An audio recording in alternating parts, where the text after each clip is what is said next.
Hello dear students. In the previous lecture we have started the new chapter, and that is a last chapter of the syllabus. The name of the chapter is the semiconductor devices.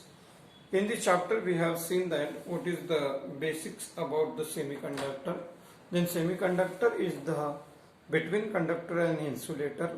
The conductivity of the semiconductor lies between the conductors and the insulators. There are the examples of the semiconductor are silicon and germanium.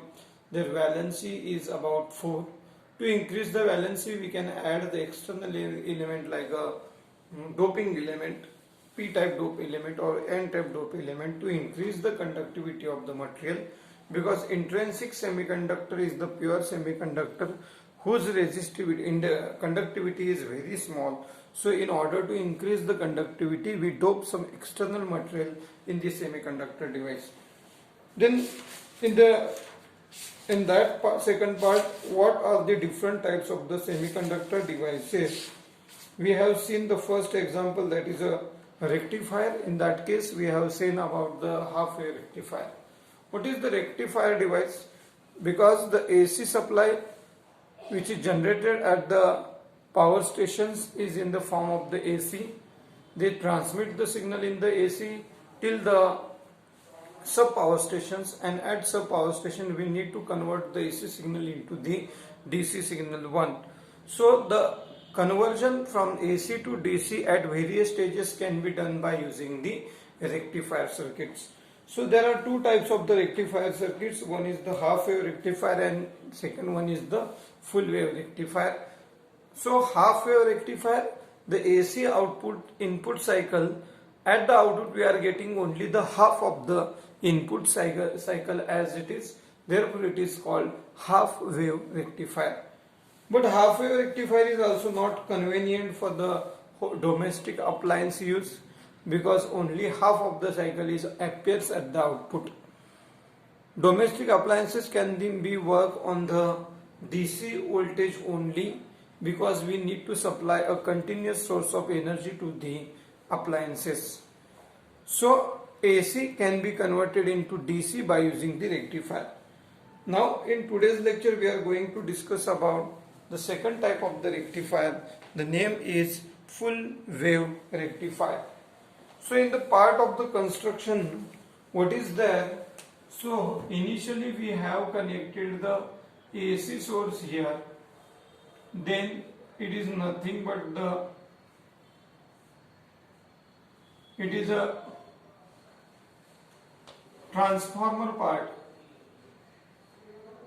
Then after the transformer there are connected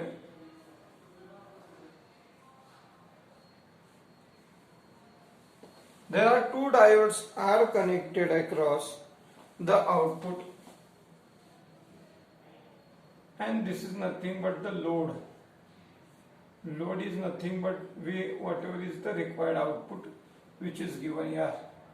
So we call this is a diode 1, this is a diode 2, positive negative, or we can call it as a P type region. This is a N region, P region, N region.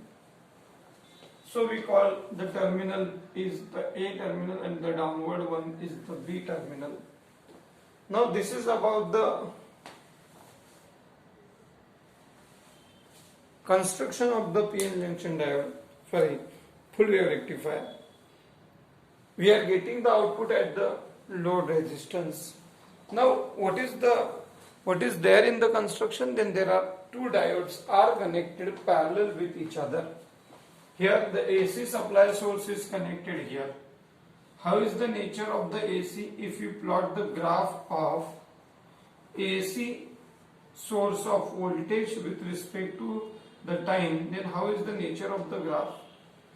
Then AC source is in the form of the wave.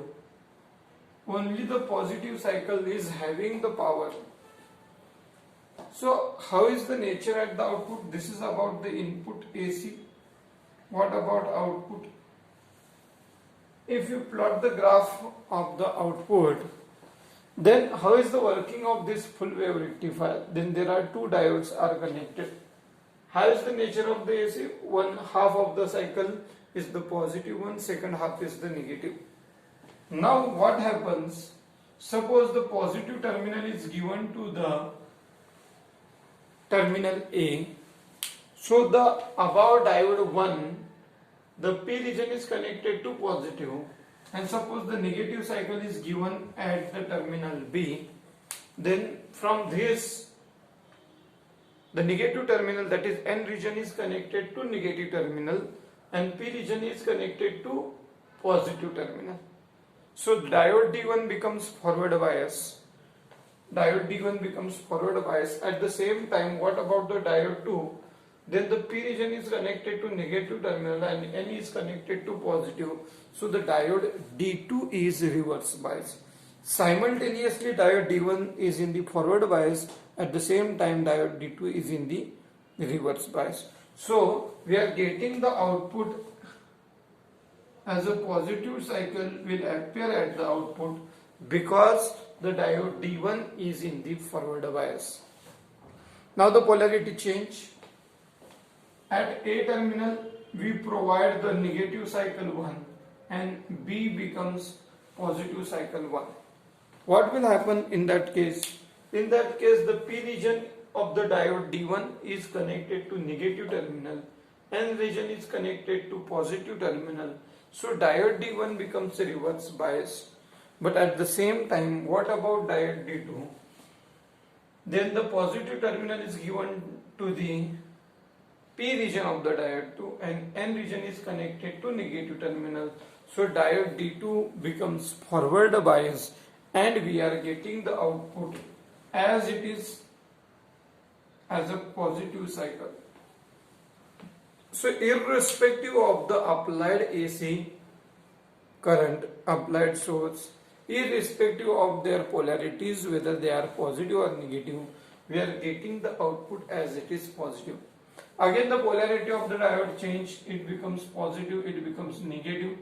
Again diode D1 becomes forward bias while the diode D2 becomes reverse bias. Again we are getting the output here as it is. Again for the next cycle, positive polarity change, it becomes positive, A becomes negative. So diode D2 becomes forward bias and diode D1 becomes a reverse bias. Again we are getting the output as it is. So at one time, at least one diode is in the forward bias, so we are getting the output as a positive cycle, or we are getting the output as a continuous source of the energy or source of the DC current. So this is the nothing but the full wave rectifier, because the full wave appears at the output as a positive cycle, as a complete source of the energy. So this is about the construction and working of the full wave rectifier. What are the advantages of the full wave rectifier? Rectification takes place in both the cycles of the AC input. Rectification means we are getting the output as a positive cycle for both the input positive and negative cycles. Efficiency of full wave rectifier is higher than that of the half wave rectifier. Efficiency is greater than that of the half wave rectifier. Then the ripple means the AC signals which are present in the DC output are called ripples. So ripple in the full wave rectifier is less than that of the half wave rectifier. So the AC signals which are present at the output are comparatively less than that of the half wave rectifier. So what is the ripple factor? So as I have already told you, the output of the rectifier consists of small fraction of AC components along with the DC. In the DC also we are having some AC signals. In DC also we are having some AC signals. These are called ripple. What is the ripple? Actually what we expect, as per the expectation, the output should be completely DC one. But in the DC output also we are getting some AC components. These are called ripples. How is the definition of the ripple factor? The ratio of root mean square value of the AC to the value of the DC component in the rectifier output. RMS value of AC component. What is ripple factor?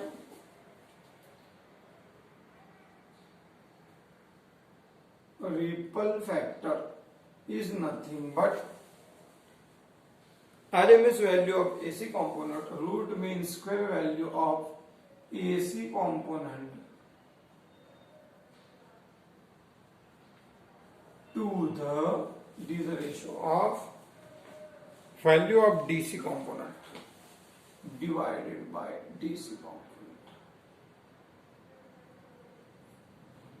So how we can define the ripple factor? We can define it is a ratio of RMS value of the AC component to the RMS to the value of DC component. Then the next topic is the filter circuit. What is the filter? Filter removes the unwanted, undesirable components present in the output. The output of the rectifier is in the form of the pulse. Pulse is a different type of the wave. The output is unidirectional, which only gives or which only proceed in the one direction, but the output does not have any steady value. But what we expect, the output should be fixed one or it should be steady one, because we required the output in the DC form, so DC form should be steady one. So how we expect? So we expect as it is, or only the DC output we expect. But at the output also some AC signals are present. These AC signals can be removed by using the filter circuit. The output is unidirectional, but the output does not have a steady value because it keeps fluctuating due to the ripple components. Due to the some AC components which are present in the output is continuously fluctuating, continuously changing. A filter circuit is used to remove the ripples from the output. How is the circuit diagram of the filter circuit with capacitor? Filter circuit with capacitor. So the full wave rectifier.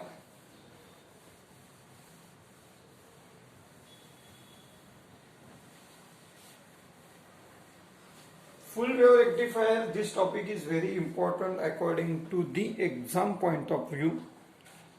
Now filter circuit, how is the nature of the filter?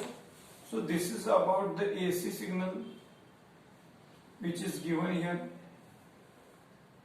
Then the AC signal is connected to filter circuit.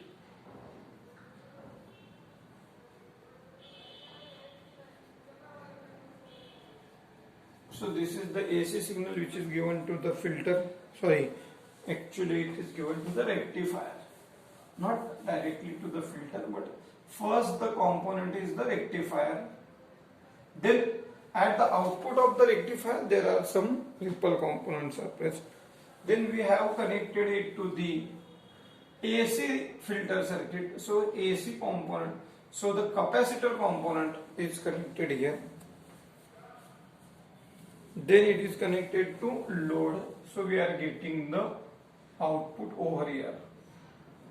To get the output steady, we are connected the capacitor output to the load one. How it works? If you are looking at the waveform, output waveform of the filtration, after filtration, as the voltage across the capacitor rises, capacitor gets charged to a point A. The capacitor gets charged to the peak voltage, so maximum voltage. The rectifier voltage begins to decrease so that the capacitor starts discharging. So as we know, at the output there are some AC signals are also present. So how is the nature of the graph? If you are plotting the output wave, then if you plot the graph of voltage with respect to time, what will happen for the positive cycle? So this is the nature of the AC. For positive cycle, the capacitor will charge to its extent power, completely charged. So we are getting the output maximum to the Vp or to the point A. But as soon as the negative cycle will start, when the negative cycle will start, what we expect, this wave should be becomes a downward. This is our expectation. But at the same time, what happens? This capacitor is completely charged at the presence of the positive cycle, will continuously discharge at the time of the negative cycle. So again we are getting the output irrespective of the polarity of the wave. Because when the positive cycle is appears, the capacitor becomes completely charged. We are getting the output as it is. But at the time of the negative cycle, the capacitor will discharge itself and maintain the output as it is. So again we are getting the positive. We are getting the output as it is. Again what will happen? Again the capacitor becomes completely discharged. Now the positive cycle is present. Again it will get charged. Again discharge, again charged. So irrespective of their polarity, the wave is completely, we are getting the DC output with the help of the capacitor. For the half of the cycle, positive cycle, the capacitor will get completely charged. We are getting the steady output. But at the time of the negative cycle, the capacitor itself will get discharged and it will maintain the output irrespective of the negative cycle. So this is about the capacitor filter circuit.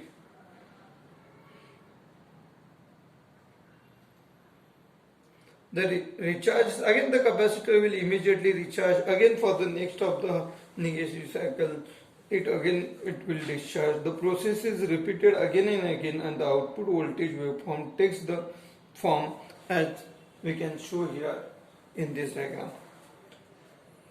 The capacitor filter circuit is widely used because of its low cost, small size and light weight.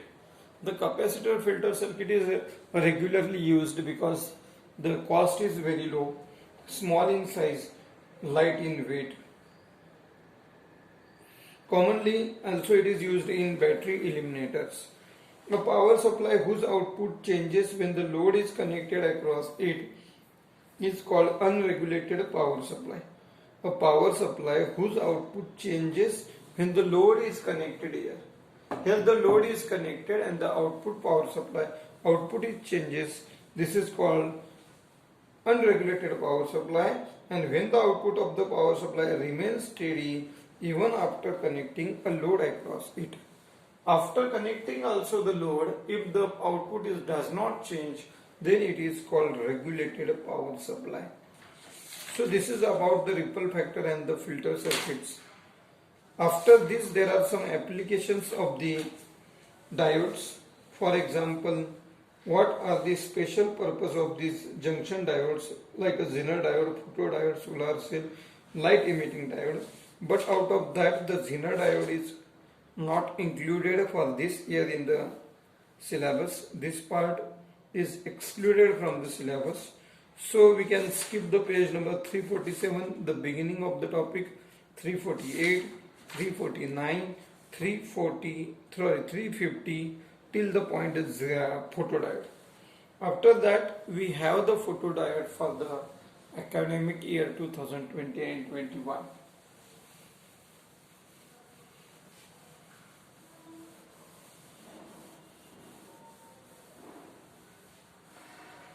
Now what is the photodiode? Photo means light. Photo means light. Photodiode is the device which generates the electric current with the help of the light. It is called the photodiode. How is the construction of this photodiode? Then there is a diffusion mask of the silicon dioxide and silicon nitride coating. Silicon dioxide on the both sides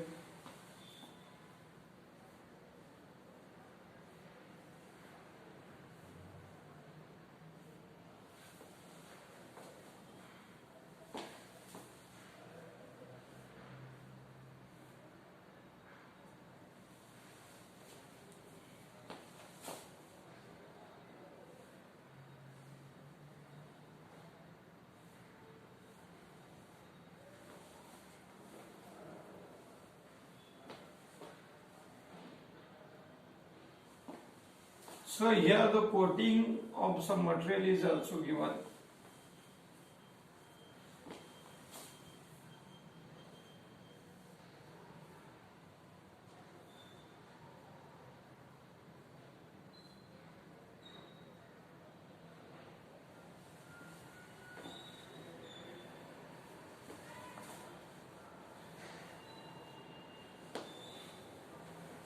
So where is the P region? So between this part there is a P region. P region is present. Then this is SiO2, silicon dioxide diffusion on the both side, and also the silicon nitrate coating is given over here. Silicon nitrate coating is given here. What about the N region? Then N region is present here. So this is the construction of the simple photodiode. How is the symbol of the photodiode? Everything is same, only the change is we can show here the incident light. How the light is incident on the diode. So this part is the P region, it is also called as the anode, and this part is the N region, we can show it is as a cathode. So anode and cathode are also present there. So this is about the basic idea of the photodiode.